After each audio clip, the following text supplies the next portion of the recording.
There is a fracture happening right now in women over 55 that nobody is talking about. And I don't mean a dramatic fall. I mean the slow, silent kind. The vertebral compression fracture that happens when a woman bends over to pick up a grocery bag and her spine simply gives way. No dramatic event, no warning, just bone that was already too far gone. According to the International Osteoporosis Foundation, 1 in 3 women over 50 will suffer an osteoporotic fracture in her lifetime. 1 in 3. And the most disturbing part of that statistic is that the majority of those women had no idea their bones were in trouble until the fracture happened. I'm Dr. Helen Marlowe, and I've spent the last 15 years studying what happens to the female skeleton after menopause. Not just the loss itself, but the specific mechanisms driving it, and more importantly, what the research actually shows about slowing, stopping, and in some cases, partially reversing it through diet. Not supplements alone, not medication alone. Food, specific foods used in specific ways that the evidence shows act directly on bone biology. What I'm going to share with you today comes from peer-reviewed studies conducted in post-menopausal women specifically. Not in young athletes, not in men, not in rats, in women whose hormonal environment looks like yours. By the end of this conversation, you'll know which foods have documented, randomized, controlled trial evidence for bone protection in postmenopausal women, how they work at the cellular level, and I'll give you the exact amounts and combinations that made a measurable difference in the studies. If this kind of evidence-based information is useful to you, subscribing helps me keep producing it. There's no pressure in that. I just want to make sure it reaches the women who need it. Let me start with what's actually happening in your bones right now, because understanding the mechanism is what makes the food choices make sense instead of feeling arbitrary. Your skeleton is not a static structure. It's constantly being remodeled. Old bone is broken down by cells called osteoclasts, and new bone is built by cells called osteoblasts. This process runs continuously throughout your life, and before menopause, estrogen acts as a kind of regulatory hand on that system. Estrogen suppresses a signaling molecule called RANKL, receptor activator of nuclear factor kappa B ligand, which is the primary trigger for osteoclast activity. When RANKL is kept in check, demolition crews and construction crews stay roughly in balance. When estrogen drops after menopause, that regulatory hand lifts. RANKL expression can increase 3 to 4 times its normal level. Suddenly, the demolition crews have unlimited overtime, and the construction crews can't keep up. The result, documented in the Study of Women's Health Across the Nation, a longitudinal study following over 2,000 women through the menopausal transition, is bone loss of 1.8 to 2.3% per year at the spine and hip in the first 2 years after the final menstrual period. That's not a slow decline. That's a steep cliff. And here's the part that matters for today. Certain foods contain compounds that act directly on this rankle pathway. They don't replace estrogen, nothing in your diet will do that. But they slow the rankle signal, they support the bone-building side of the equation, and they work on biological pathways that are completely separate from hormonal replacement. Which means they're relevant whether you're on hormone therapy or not, whether you have a cancer history or not, whether you're 55 or 75. The first food I want to talk about has the strongest single-food RCT evidence I've seen in postmenopausal bone research, and it is not what most people expect. It's not dairy, it's not leafy greens, it's prunes. A randomized controlled trial published in Osteoporosis International, a trial designed specifically for postmenopausal women, running for 12 months, found that women consuming 100 grams of dried plums per day, which is approximately 10 prunes, demonstrated significantly less bone density loss at the lumbar spine and ulna compared to the control group. The researchers used dual-energy X-ray absorptiometry, the same bone density technology your doctor uses for a DEXA scan, to confirm this. A follow-up trial by Hushmand and colleagues with a larger cohort of 160 postmenopausal women confirmed that even 50 grams per day, about 5 prunes, captured 50 to 60% of the bone protective benefit. What's happening biologically? Prunes contain chlorogenic acid, a polyphenol that inhibits NF-kappa B signaling, which is precisely the pathway that rankle travels through to activate osteoclasts. Think of it this way. If rankle is the permit that allows demolition crews to start tearing down bone, then chlorogenic acid is a slow-working permit inspector who reviews each permit more carefully before approving it. The demolition doesn't stop, but it slows considerably. And that difference, sustained over months, shows up on a DEXA scan. The practical note on prunes: 5 per day is a reasonable starting point, and 10 is the dose used in the 12-month RCT. They're high in sorbitol, which means introducing them gradually matters. Jump straight to 10 and you may have some digestive discomfort for the first week. Add 3 per day, then 5, then work up. Eat them with a meal rather than alone, and the sugar impact is better managed. One mild warning for women on warfarin: prunes contain vitamin K, and any significant change in dietary vitamin K intake can affect INR. If you're anticoagulated, discuss this with your prescribing physician before making dramatic changes. The second food operates through a completely different mechanism, and it's one of the most elegant connections in bone biology: leafy green vegetables and vitamin K. Most people understand that calcium goes into bones. Far fewer understand that calcium getting into bones requires a specific protein called osteocalcin to be in its active carboxylated form. Osteocalcin is produced by osteoblasts, your bone-building cells, and its job is to bind calcium to the hydroxyapatite crystal matrix of bone. But osteocalcin only does this job correctly when it has been carboxylated, a biochemical modification that is entirely dependent on vitamin K. Without sufficient vitamin K, osteocalcin remains in its undercarboxylated form, circulating in the bloodstream but unable to anchor calcium into bone effectively. The calcium is present, the building protein is present, but the mortar hasn't been activated. This is why a 2003 analysis of the Nurses' Health Study, following 72,000 post-menopausal women over a decade, found that women consuming at least 1 serving of leafy green vegetables per day had a 45% lower risk of hip fracture compared to women eating less than 1 serving per week. Not calcium supplements, not dairy, leafy greens. Kale, broccoli, spinach, and collard greens are the highest dietary sources of vitamin K1, which the liver converts to its active form. 1 cup of cooked kale delivers approximately 500 micrograms of vitamin K1. The current adequate intake recommendation is 90 micrograms per day, but the bone research suggests substantially higher intake is associated with better bone outcomes. Daily consumption of at least 1 to 2 cups of leafy greens, cooked or raw, appears to be the threshold where the benefit becomes consistent in cohort studies. The critical safety note here, and I want to be emphatic about this: women taking warfarin or other vitamin K antagonist anticoagulants should not dramatically increase their leafy green intake without medical supervision. The concern is not that leafy greens are harmful. They are extraordinarily beneficial. But that sudden, large changes in vitamin K intake can destabilize INR control.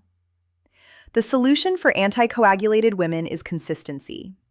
Choose a daily amount, tell your doctor, and keep it stable. Consistent vitamin K intake actually helps INR management. It's the fluctuation that creates problems. The third food, or more accurately, food category, works on inflammation, and this is where many people are surprised, because inflammation and bone loss feel like unrelated problems. They are not. Fatty fish, salmon, sardines, mackerel, anchovies, contain EPA and DHA, the omega-3 fatty acids that compete directly with arachidonic acid in cell membranes. This competition matters for bone because the cytokines that drive osteoclast activity, interleukin-1, interleukin-6, and TNF-alpha, are produced through the arachidonic acid pathway. When EPA and DHA displace arachidonic acid in immune cell membranes, they shift prostaglandin production toward anti-inflammatory compounds, reducing the cytokine load that signals bone to break down faster. A 2020 meta-analysis published in Nutrients, synthesizing 23 studies with over 1,800 women, found that EPA and DHA supplementation, at doses equivalent to eating fatty fish 2 to 3 times per week, was significantly associated with higher hip and lumbar spine bone mineral density in postmenopausal women. The effect size was modest but consistent across studies and populations. 2 to 3 servings of fatty fish per week is the dose that matches the therapeutic range in these studies. A serving is roughly 85 to 100 grams, about the size of a deck of cards. Canned sardines with bones are particularly good because the soft bones in canned sardines are edible and themselves provide a meaningful calcium source. Women who don't eat fish or who find the taste challenging can achieve equivalent EPA and DHA levels through algae-based omega-3 supplements, which the evidence shows are absorbed comparably to fish oil. One note on fish oil supplements for women on blood thinners. High-dose fish oil, above 3 grams of combined EPA and DHA per day, has mild antiplatelet effects. At 2 to 3 grams, which is the bone-relevant range, this is generally not clinically significant. But it's worth mentioning to your physician if you're anticoagulated or taking daily aspirin. The fourth food is fermented dairy, and its mechanism connects bone health to gut biology in a way that most people have never heard about, even though the research on this pathway has been developing steadily since about 2016. After menopause, estrogen loss affects the gut as well as the skeleton. Estrogen receptors exist on gut epithelial cells, and when estrogen drops, gut microbiome diversity decreases. Intestinal barrier integrity can be compromised, what researchers sometimes describe as increased intestinal permeability. And bacterial endotoxins that would normally be contained in the gut can translocate into circulation. These endotoxins trigger TNF-alpha release, which is a potent driver of osteoclast activity. A 2016 study published in the Journal of Clinical Investigation demonstrated this gut-bone connection directly in a mouse model, and subsequent human cohort data has supported the relevance of the pathway in postmenopausal women. Fermented dairy, plain yogurt, kefir, contains live lactobacillus and bifidobacterium strains that produce butyrate, a short-chain fatty acid that specifically tightens the tight junctions of the intestinal wall. Think of your gut lining as a net designed to keep certain molecules contained. After menopause, the mesh of that net loosens, and inflammatory particles start leaking through into circulation, where they eventually reach your bones and tell osteoclasts to work harder. Fermented dairy helps restore the mesh, not perfectly, not completely, but meaningfully. 1 to 2 cups of plain yogurt or kefir per day appears to be the relevant dose based on gut microbiome intervention studies. The calcium in fermented dairy matters too. A 12-year analysis from the Framingham Osteoporosis Study, following over 5,000 postmenopausal women, found that 3 or more daily servings of dairy were associated with significantly higher femoral neck and lumbar spine bone mineral density. Critically, the study found that calcium from food showed approximately 30% greater absorption efficiency than calcium carbonate supplements at equivalent doses. The reason is that food calcium comes packaged with other nutrients, protein, phosphorus, lactose, that facilitate its absorption, while supplement calcium depends entirely on digestive acid for dissolution, which is less reliable as we age, and stomach acid production tends to decrease. If dairy is not part of your diet, calcium-set tofu is the closest food-based equivalent. The calcium content in tofu varies by brand and preparation, but calcium-set varieties, check the label, deliver roughly 200 to 300 milligrams of calcium per half cup, along with isoflavones that have their own documented bone-related effects. Fortified plant-based milks can also contribute meaningfully to calcium intake, though they don't deliver the probiotic component of fermented dairy. The fifth food is almonds, and its mechanism is simpler, but often overlooked in the bone conversation. Magnesium. Magnesium is a cofactor in over 300 enzymatic reactions in the body, and several of them are directly relevant to bone. Magnesium is required for the conversion of vitamin D to its active form, calcitriol. Without adequate magnesium, vitamin D supplements produce limited benefit because the conversion step can't proceed efficiently. Magnesium is also incorporated directly into the hydroxyapatite crystal structure of bone, not just calcium. And magnesium modulates parathyroid hormone activity, which is the hormone that signals the kidneys to conserve calcium and the bones to release it when blood calcium falls. A 30-gram handful of almonds, about 23 almonds, provides approximately 75 milligrams of magnesium, which is roughly 20% of the recommended daily intake for post-menopausal women. They also deliver vitamin E, a fat-soluble antioxidant with documented anti-inflammatory properties, and about 75 milligrams of calcium.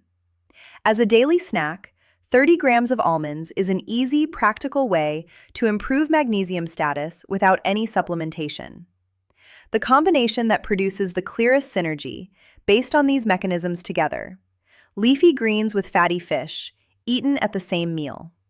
The fat in the fish enhances absorption of fat-soluble vitamin K from the greens. Eating them together is more efficient than eating them separately. I want to be direct about what the research shows and what it doesn't. These foods slow bone loss.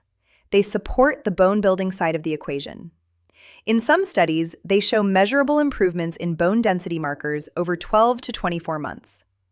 They do not replace hormone therapy for women who have significant bone loss and for whom HRT is appropriate and safe. They do not replace bisphosphonate medication for women who have already been diagnosed with osteoporosis. What they do is give you meaningful biological leverage over a process that you might otherwise assume is entirely out of your control. If you're taking a bisphosphonate, alendronate, risedronate, ibandronate, the calcium in your diet interacts with those medications, and timing matters. Bisphosphonates must be taken with a full glass of plain water, 30 to 60 minutes before any food or other medication, and you must remain upright. Calcium-rich foods should not be eaten until at least 30 minutes after the bisphosphonate dose, because calcium can chelate the drug and reduce its absorption significantly.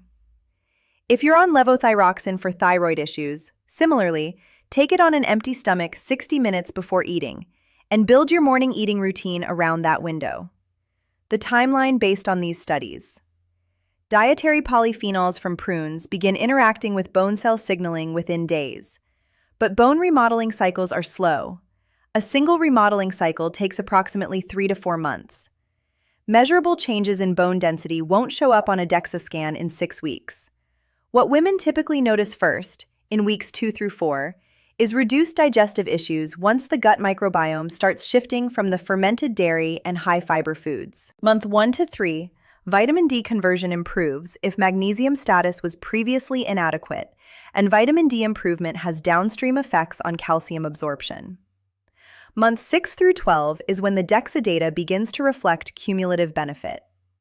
If you have access to a DEXA scan, the baseline is the most important number to establish, because without it, you're navigating without a map. Your bones are not a fixed structure waiting to fail. They are living tissue responding every day to the signals you give them. Mechanical signals from movement and chemical signals from food. The research is unambiguous that what you eat changes those chemical signals in ways that either accelerate loss or slow it meaningfully. You have more influence over this than you've probably been told. If you want to go deeper on the timing of that window, specifically the 2-year period right after menopause when bone loss is fastest, I've covered that in another video on this channel that walks through exactly why that window matters and what to prioritize first. It's the piece that makes today's food protocol make even more sense. Leave a comment below telling me which of these 5 foods you're already eating and which you're going to add first. Those comments genuinely shape what I research next, and I'll see you in the next one. Dr. Marlowe.